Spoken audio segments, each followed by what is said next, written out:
अरे बहू रानी तो सारा सारा दिन कमरे में बंद रहती है, कोई काम भी नहीं। मैं तो बोर हो जाती हूँ, क्या करूँ। तभी मीना की सहेली रीना उससे मिलने आती है। अरे मेरे घर का भी यही हाल है, बेटा ऑफिस और बहू कमरे में बंद, समय काटे नहीं कटता। लेकिन अब सच मानो तो वक्त ही नहीं है कि वक्त से रोटी भी खा लूं। अरे बहन, मुझे भी बता दे कौन सा जादू चलाया है। मैं भी अब जिंदगी के बचे कुचे दिन आराम से काट लूं। दीवारें देख देख कर तो बोर हो गई हूं मैं। रीना मीना को एक स्मार्टफोन देती है। ये ले, ये है वो छड़ी जो जादू करती है। इसमें मैंने तेरा फेसबुक अकाउंट भी बनाया है, एंजल प्रिया के नाम से। बस अब यहाँ दोस्त बना और सबसे बातें कर।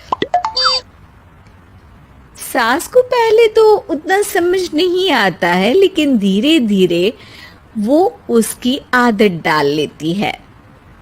माँ जी जल्दी से खाना खा लीजिए, मुझे थोड़ा काम है। अरे तू जा, मैं खा लूंगी, अभी वक्त नहीं है। और सासू माँ मोबाइल में मुंह गड़ाए जवाब दे देती है। बहू समझ ही नहीं पाती और वहां से कमरे में चली जाती है।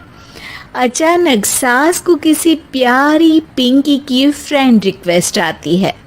अरे वाह, ये तो कोई प्यारी सी लड़की लगती है, बात करती हूँ। सास फ्रेंड रिक्वेस्ट अपनाकर बात करने लगती है। अब क्या था, सास सारा दिन उस सहेली से बात करती, अपनी कहती उसकी सुनती। एक दिन सास फोन पर ही सर गड़ाए। अरे बहू, जरा मंदिर के लिए थाली सजा दे, आज कीर्तन है। बहू फोन पर किसी को मैसेज टाइप करते कहती है। माँ जी क्या है, अब मुझे क्या पता कि आपको कौन कौन से भगवान की पूजा करनी होती है। तभी सास के पास कोई मैसेज आता है। अच्छा अच्छा ठीक है, रहने दे, मैं ही कर लूंगी। अब मैंने मना थोड़ी ना किया है, कर देती हूँ मैं। अब मैंने भी बोला ना कि थोड़ी देर में बात करती हूँ, तो मैं ही कर लेती हूँ, तू जा अपने कमरे में। बहू वहां से चली जाती है। सास मंदिर पहुंचती है और मंदिर की सीढ़ियों पर बैठकर सास फोन पर लिखती है। अरे मेरी बहू सारा दिन अपने कमरे में बैठी रहती है। वहां से रिप्लाई आता है। मैं आपकी बहू को तो जानती नहीं हूँ, लेकिन हाँ एक बात है, हो सकता है आपने उसे ताने दिए होंगे या फिर उसका दिल दुखाया होगा। ऐसा करने पर बहुओं का मन ससुराल से हट जाता है। याद रखिए, बहू और बेटी में फर्क होता है।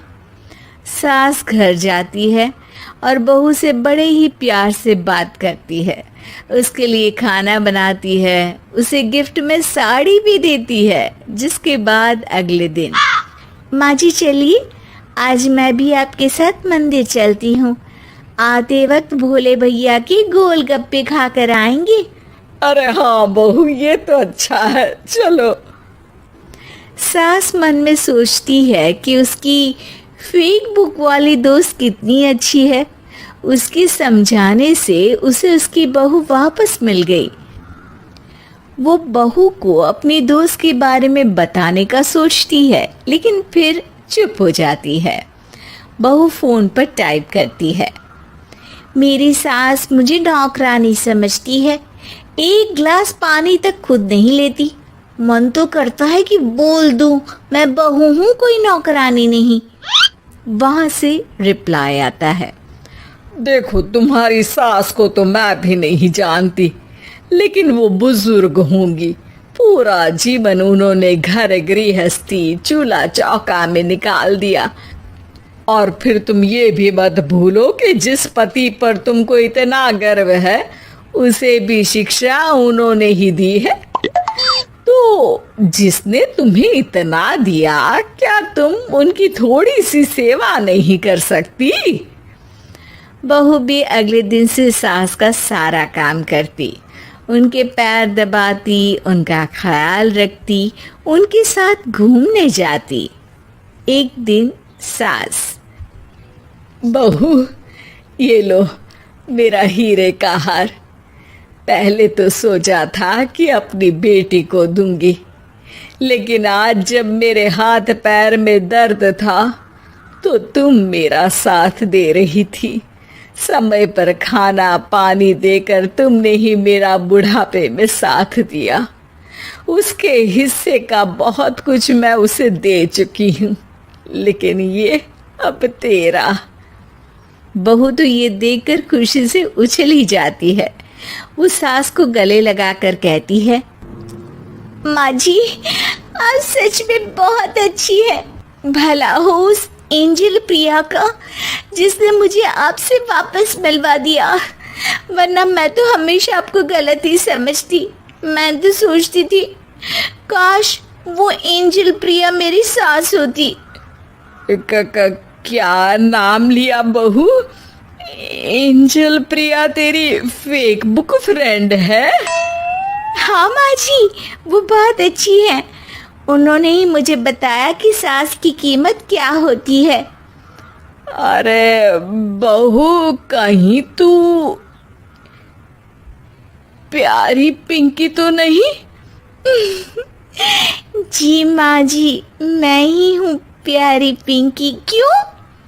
सास बहू को गले लगाकर कहती है, मैं भी यही सोचती थी कि काश प्यारी पिंकी मेरी बहू होती। शुक्रिया बहू। सासू माँ, शुक्रिया तो हम दोनों को फेसबुक और सोशल मीडिया का करना चाहिए, जिसने हम दोनों को एक दूसरे से दिल से मिला दिया। अब तक दोनों को समझ आ गया था कि जो खुशी वो बाहर ढूंढ रहे थे, सच में तो वो उनके घर में ही थी।